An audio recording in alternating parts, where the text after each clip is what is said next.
Ladies and gentlemen, we interrupt your regularly scheduled programming to bring you this special bulletin. We have gotten to the point where even the showrunner herself, Leslie Headland, is on the verge of begging people to tell their friends and family members and close cousins and everyone they can think of to please go watch The Acolyte. This lovely little article, we're going to go to Bounding into Comics for this one. The Acolyte showrunner, Leslie Headland. See, I'm being nice. I'm saying her name correctly.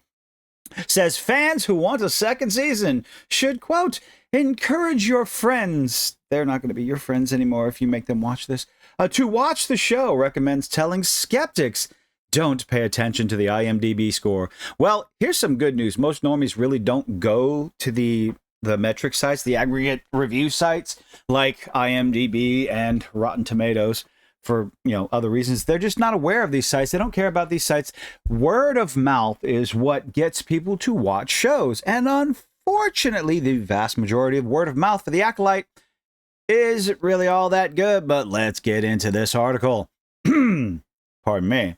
With the disastrous, to say the least, Star Wars series future still uncertain, showrunner Leslie Headland says that online support will be the deciding factor in whether or not The Acolyte receives a second season. I promise you, Leslie, a good bit of Star Wars fans, new and old, would love to see a season 2, myself included, a season 2 of The Acolyte, although it's for very different reasons across the board. My goodness, how much worse could it possibly get? Headland issued her internet call to arms while speaking to Collider's Maggie Lovett. That's a wonderful site right there in and of itself. Following the premiere of the series' full season finale, asked by her host if there was anything fans could do to help sway the minds of No, there isn't. They've made their decision. More than likely, we are going to get a season 2. They're just teasing everything, trying to get people to go watch the show, regardless of how terrible it is. Let's see. Sway the minds at Disney to renew. If the fans could actually sway the minds at Disney, we would be getting good Star Wars. We would be getting good Marvel shows. We would have gotten a good Indiana Jones. Well, actually, we wouldn't have gotten an Indiana Jones movie at all. If the fans, the outcries, the discussion, if any of that actually legitimately mattered to the people at Disney, Lucasfilm, Marvel Studios, if it mattered, we wouldn't be being fed the slop over and over, one show, one movie after another. So I beg for a call to arms, ask for the friends and family to watch the show. In the end, I doubt it's going to matter because unfortunately, we're probably still going to get a season 2. Renew The Acolyte. Renew. That's under the assumption that it's already canceled. Maybe. I don't know. Leslie, what do you know? The showrunner asserted truly any online support and love you can send the show. It's a little tricky because of the way that the internet works. Oh, really? Do tell us, Leslie. You've told us so much of everything you know about Star Wars. Tell us everything you know about the internet. But if you enjoyed the show and you want to see more of the show, we do, Leslie, we do. Oh, trust me, we do. Any support that you can give the show on social media platforms would be super helpful. Sending love to the cast, too. I actually don't have a problem with any of the cast members whatsoever. Honestly, I think the actor that played Saul did a good job. Manny Jacinto, I think he did fantastic choreography, regardless of the writing and the lines that he was given. And, well, say what you want about the lesbian space witches. You can only work with what you're given. First draft, first take. It is what it is. But I don't really have a problem. I don't think outside of the actress that played Osha, that I unfortunately cannot remember her name. Her little diss track. Don't fuck with your discourse. That's probably the worst thing that actually happened. Everything else was just meh. The show was just bad. Sending love to the cast you've seen what Hayden Christensen went through.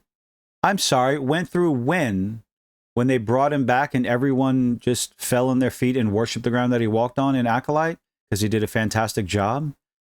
He didn't come out. See, that's the difference here. Hayden Christensen didn't come out and attack the fans for the criticisms he got in the prequel trilogy. He didn't do any of that.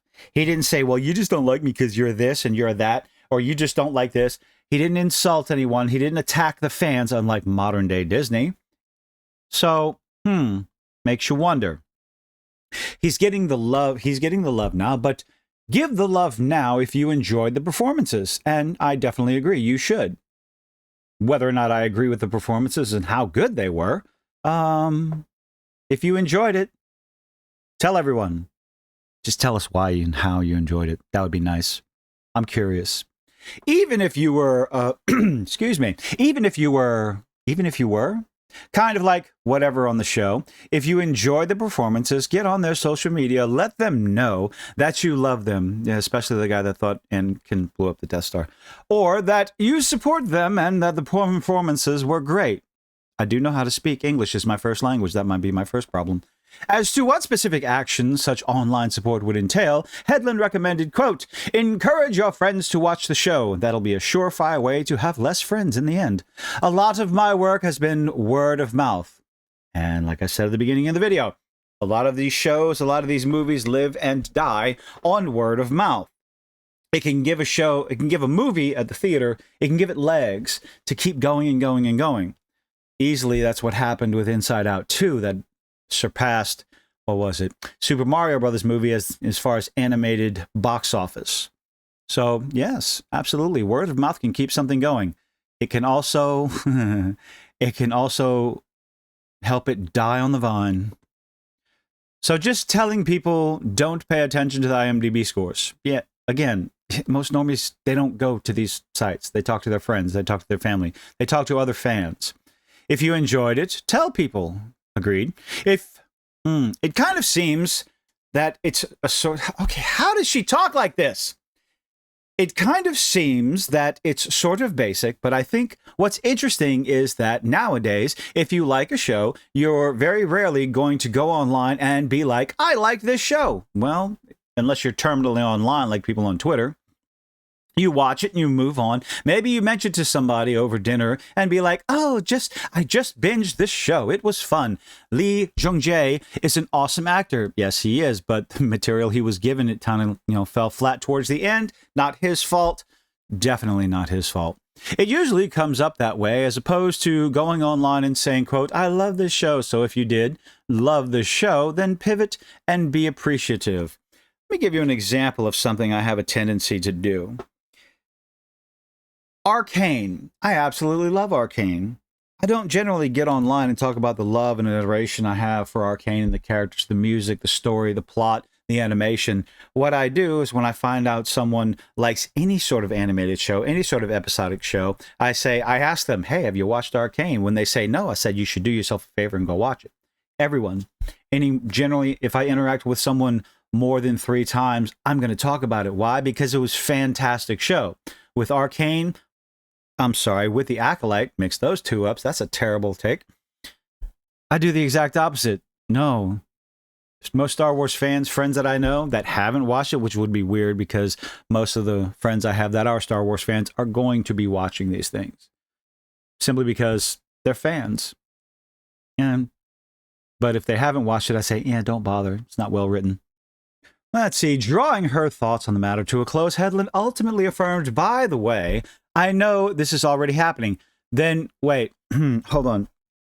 If you know it's already happening, then why are you telling people? Okay, maybe you're just talking, maybe you're just saying the words, I guess, just going through the motions. Is that a thing that we're doing now?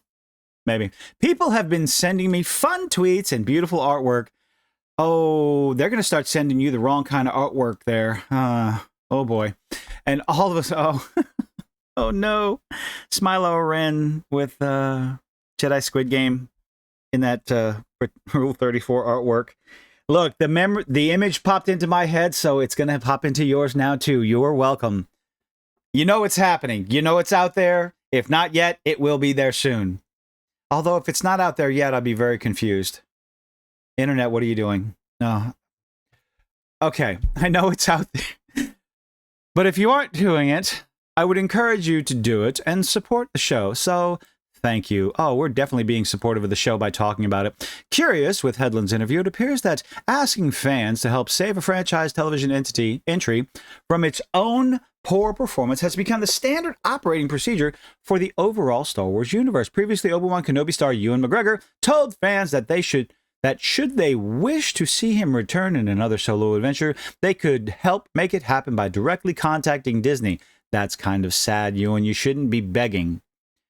You shouldn't have to beg. Showrunners, actors, actresses, they should not have to come out. And I know this is not always the case. At least in the past, it hasn't been. If your show is good enough, if the story is interesting enough, and the reviews and views are good enough, well, then you get a second season. But if it's complete and total absolute pile of stinking Triceratops poop, then no, it shouldn't. Unfortunately, we get shows that are massive piles of dog water, and they get season 2s.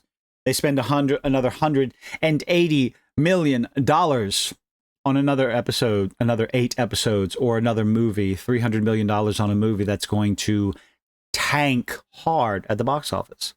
Or they spend $180 million and stick it on Disney Plus, which has been losing money hand over fist over and over for the past, 5 years? Just now turning a profit, but that's only if you don't count the massive losses that it's had the previous 4. Let's see. Given the series' abysmal ratings, it's unlikely that any amount of online hashtags or letter writing campaigns will sway Disney's decision in greenlighting another season of The Acolyte. Now, look, Bounding, please don't ruin our fun. There are YouTubers, there are content creators out there that need to add another room to their house. They need a pool, they need a fence. So, don't you dare try to talk Disney into not making a season 2. There are livelihoods at stake. However, that doesn't mean Osha and Kamir have no chance of returning, period. After all, as evidenced by the fact that Rey, oh, good Lord, the Rey movie, Rey is set to receive her own cinematic trilogy. That is going to buy people a house.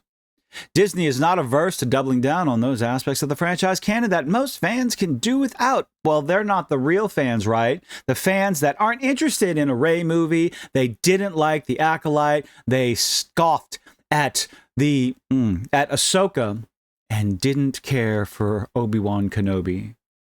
They're not the real fans. They're just massive bigots and istophobes and blah, blah, fucking blah. What do y'all think? Leslie Headland comes out and just begging. The fans are begging. Leslie is begging. The showrunner is begging. All these people are just begging and pleading for a season 2. And you got content creators out here that just want to put a roof on their house for the same reason, begging for a season 2. Anyway, are we going to get a season 2? I do hope so. Y'all let me know what you think in the comment section down below. Leave a like, leave a dislike, do all those nifty little things that YouTube is begging you to do, and I hope to see you on the next one. Bye-bye.